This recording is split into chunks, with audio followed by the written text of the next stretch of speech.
Барлықтарыңызға сәлем, өте керемет болып шығатын меренганың рецептімен бөлісемін.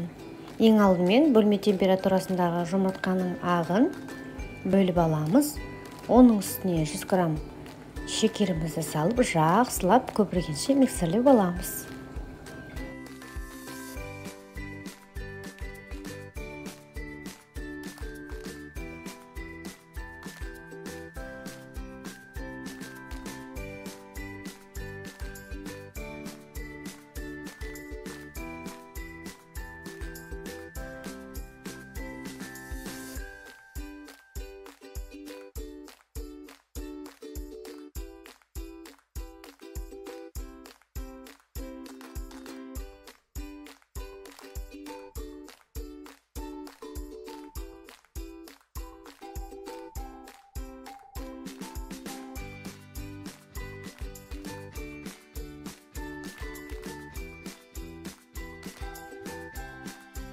Міне аппақ көк болып миксерлеп алдық. Енді оның үстіне сахарный пудрамызды саламыз.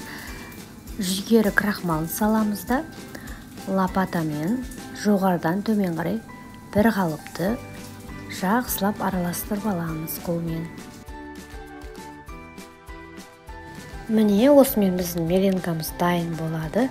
Кез келген тәттіге қосып пісірсеңіздер болады. Менің каналымда меренгамен жасалатын керемет пирогтың рецепті бар.